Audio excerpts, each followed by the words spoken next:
Hey everyone, welcome back to Cleantechies. I'm Silas Mahner, your favorite clean tech headhunter. Today it's just you and me. I meant to put this out a bit sooner, but I have been traveling a lot since New York Climate Week happened, so it's taken quite a bit of time for me. But New York Climate Week just wrapped up a few weeks ago, and if you couldn't make it, this will serve as a sort of general summary of the energy of the founders and investors that I encountered during my time at the week. And I'm also going to go out on a limb and say now is the best time in climate to be a founder. And I'll explain why in a bit. But before we get into that, I do want to thank the sponsors who made our live podcast during Climate Week possible. That's Goodwin Law. If you're not familiar with Goodwin, it is the best law firm to work with, especially if you're in climate, because they are the first major global law firm to actually create a dedicated climate practice. And they have a whole lot of resources that help you from the very beginning of a journey all the way through to the end. Whereas a lot of companies are not necessarily as competent on that later stage side of things, but Goodwin can help you even with global expansion and everything because they're all over the place. Then we have CSC Leasing. That's CSC Leasing. If you do need any equipment but don't want to spend your equity dollars on it, reach out to them. They have this leasing programs for a lot of companies in the hardware space is what I would say, and they actually land based on their own book, so they have the autonomy to do things well for this space. They work a lot with hardware companies in the clean tech sector.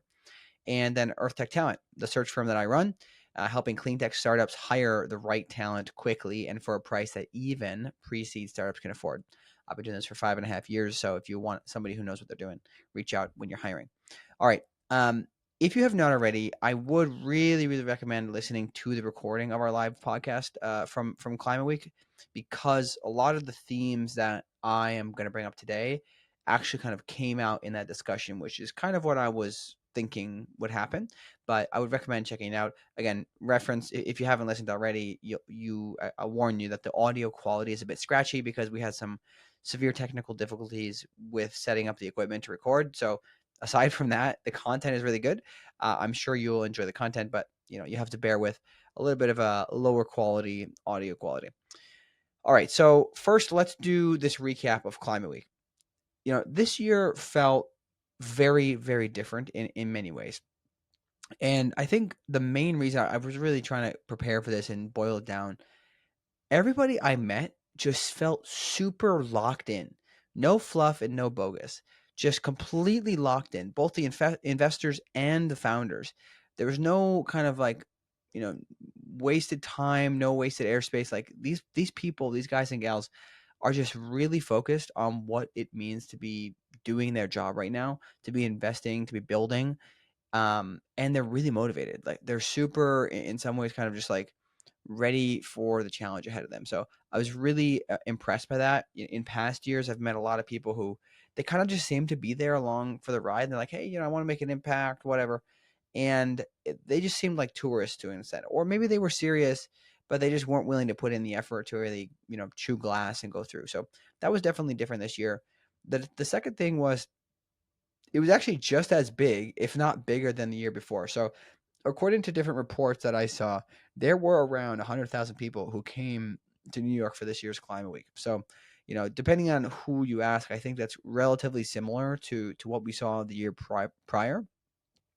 And if you think about it, given the supposed, kind of lack of interest and what was going on, you would have thought that would be lower. So, if anything, it might have actually been much, much bigger because we might have had a lot less tourists in the space.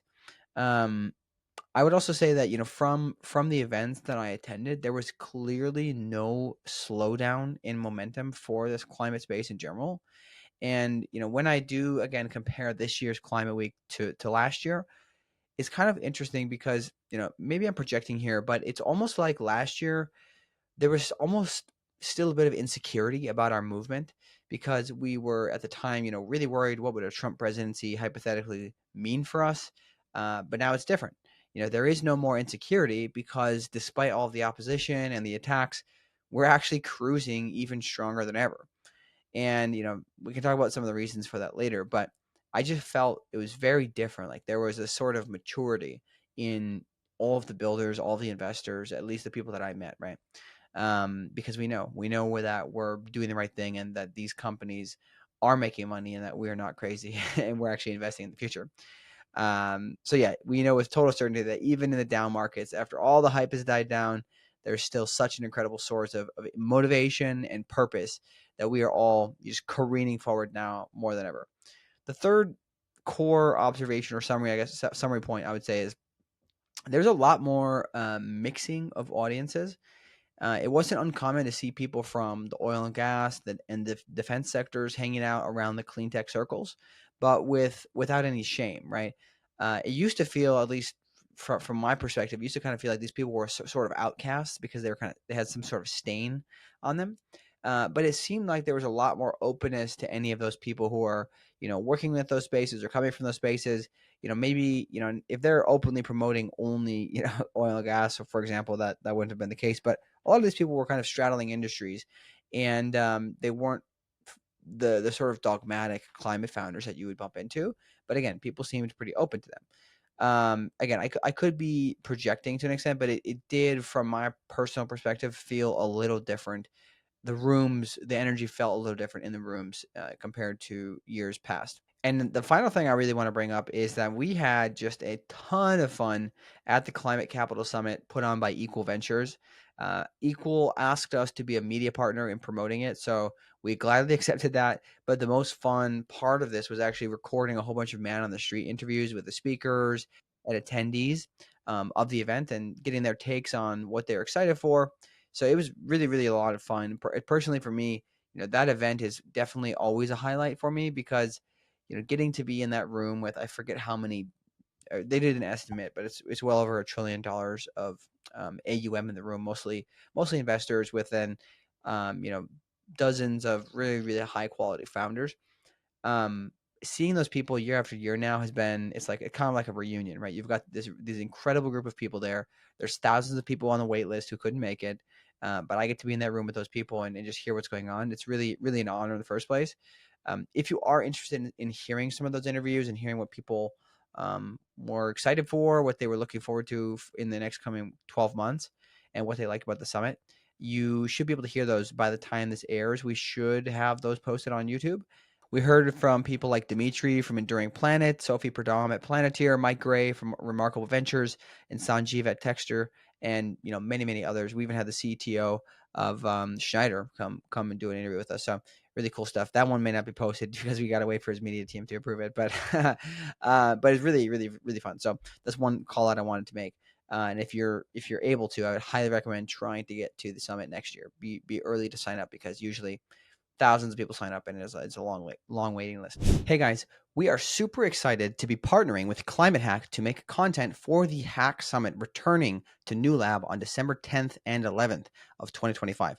The Hack Summit brings together 500 founders, funders, and industry leaders in climate deep tech. And together we will be exploring abundance alongside founders and investors at Andreessen Horowitz, Brimstone, Crux, DCVC, Durin, Earth AI, Endolith, Navier, Radical AI, Rainmaker, Voyager Ventures, and SOSV, just to name a few. There's many, many others. If you're interested in attending, sign up today for 10% off, link in the description. We look forward to seeing you there December 10th and 11th at New Lab for the Hack Summit. Now, let me move into my biggest observations from Climate Week. Number one is, and I sort of alluded to this earlier with the locked in piece, but founders are more energized and bullish than ever. The difficulties of Trump, you could say, and the increased rate of severity in these climate disasters that we're seeing has really helped have really led people to be, as I said before, locked in.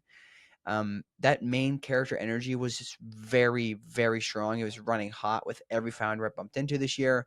And to be honest, it really makes sense for me because when things are harder, only the best founders can actually, be at the party and sustain the energy required to partake. So, when things are easy and hot, you get a lot of kind of scallywags, people visiting, kind of tourists. But now the only founders that are still standing are the best founders. And it was really evident from what I could observe. All the people there were just absolutely incredible, good at raising money, really good at getting the commercial things right, finding product market fit, and moving their technical teams forward. So I say this kind of, they've tasted blood in their mouth and they're ready for war, metaphorically speaking. They're ready to go out and solve these problems despite the opposition in, the federal government level and some other places too. The second thing would be, as I mentioned at the top of the show, and this, maybe, I don't know if it will be. It might be controversial to some, but I believe that now is the best time to be a climate tech founder. And the reason is, you might ask why. I've got a handful of reasons. So, first of all, the capital stack is pretty mature. Sure, some argue that there's like this missing middle piece for Series B and C companies. And there might be, magic. There's no magic capital for funding your folk project, your first of a kind project. But for the most part, there is an established capital stack that's available to most founders, and especially seeing the funding apparatus continue to hum along even after the tourists have left, to me is a really good sign that we've got something really, really structured here. The second reason why now is the best time to be a climate tech founder or a clean tech founder is that energy prices are going to drive huge amounts of adoption. Clean energy is the fastest thing that you can put on the grid. So at a large scale, we'll see more renewable energy adoption.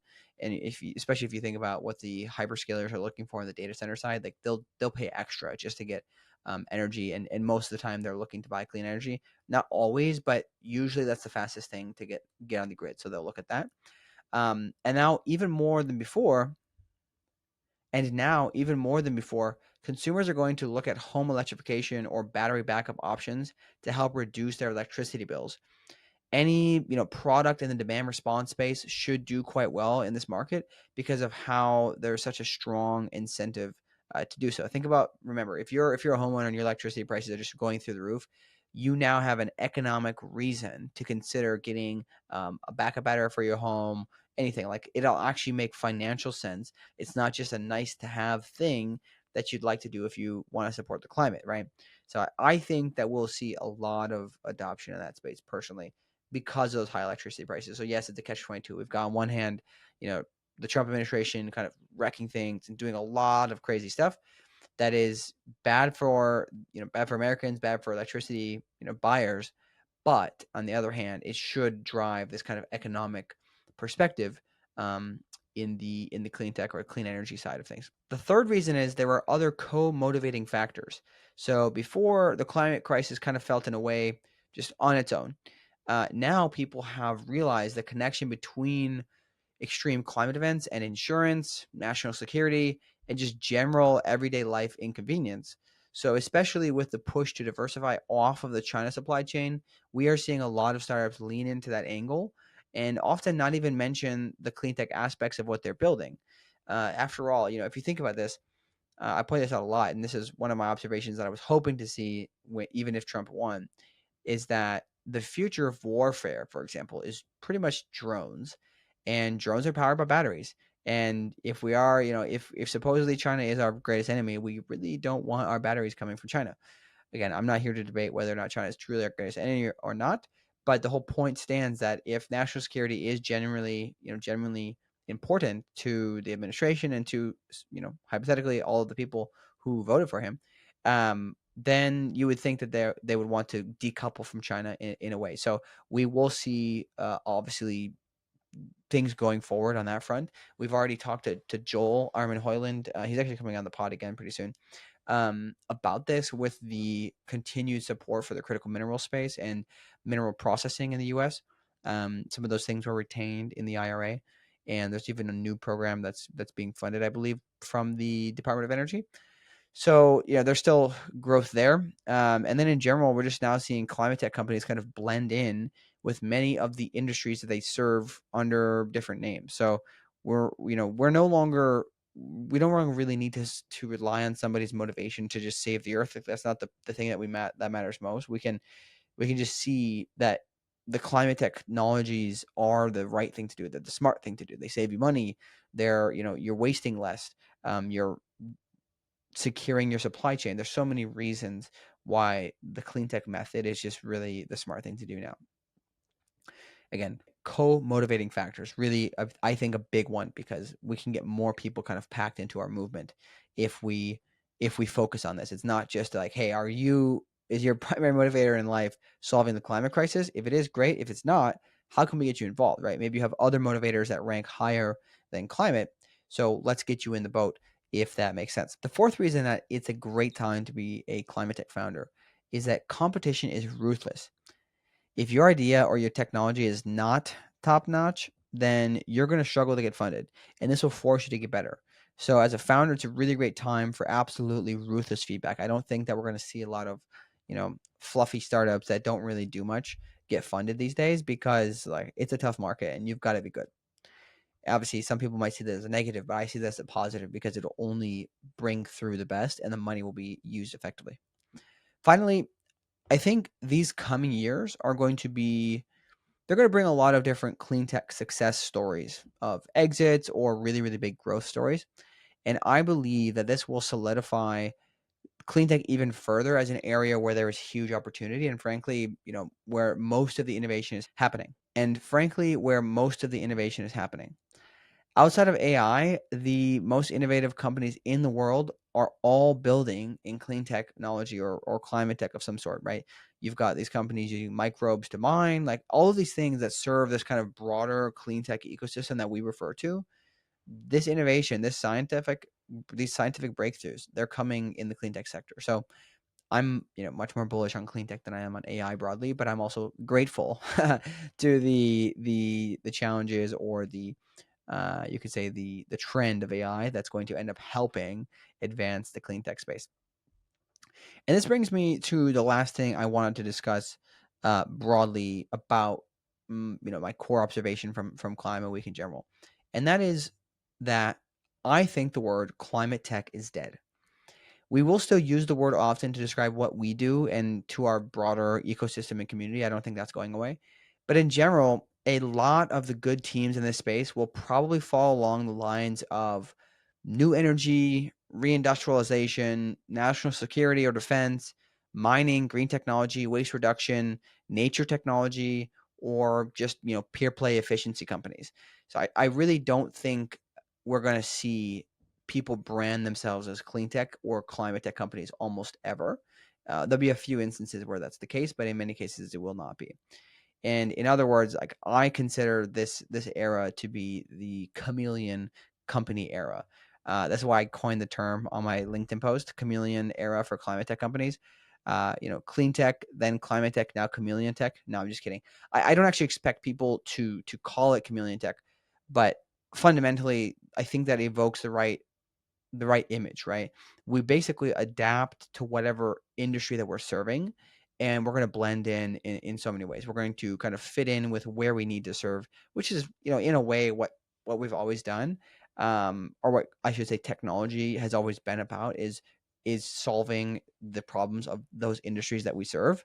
But again, I don't think that they're going to be referred to, oftentimes as climate tech companies, especially if you're trying to sell to the government or anything like that. You need to kind of scrub the word climate and clean tech out of your vocabulary in some cases. I do think it will actually be hard to figure out who's on our team until you look past the headlines and the buzzwords. That's one, I guess, downside or challenge of that. So, call it whatever you want, but I personally don't foresee a lot of founders referring to themselves as climate tech founders in the future. As a sidebar, I do think it will make it harder for people like me to find my ideal customers. Well, I guess not for me because it's not very hard because I know the majority of the best founders. But generally speaking, like service providers and others, it might be harder to find who your people are when you're doing ad targeting or outreach because the fragmentation will make it slightly confusing. But assuming we continue to develop the community and stay close with each other, it won't be too difficult for anybody who's kind of in it knows what's going on, right? But for external people coming in, it might be a little difficult. That's just one observation I have. Again, I don't know if you guys agree with that. I would love to hear your thoughts on all of this. This is pretty much all I have for you today. So, as an FYI, I do want to mention we have some upcoming news that we will be sharing pretty soon. So keep listening. I think it'll be coming out in the coming months ish. A couple months, we should be able to announce this. But we've got some exciting news for you. So stay tuned. But in the meantime, if you do like what we're doing, please consider one of the following things. If you're hiring, reach out to me with Earth Tech Talent to help you find your your talent that you need, your unicorn talent, your sales talent, your executive talent, whatever it is. This helps fund the podcast in a massive way, more than anything, obviously, because it's an actual service I can provide to you. It helps you and it helps us keep this podcast going. And if you don't plan to use my headhunting services, but like what we're doing in general, please do upgrade to a paid subscription on Substack to support this work financially. It really, again, goes a long ways to help us fund this project, keep it going. It takes a lot of work to put this out, so we always greatly appreciate that. But I think that's all I have for you guys. We will see you next time on Clean Techies.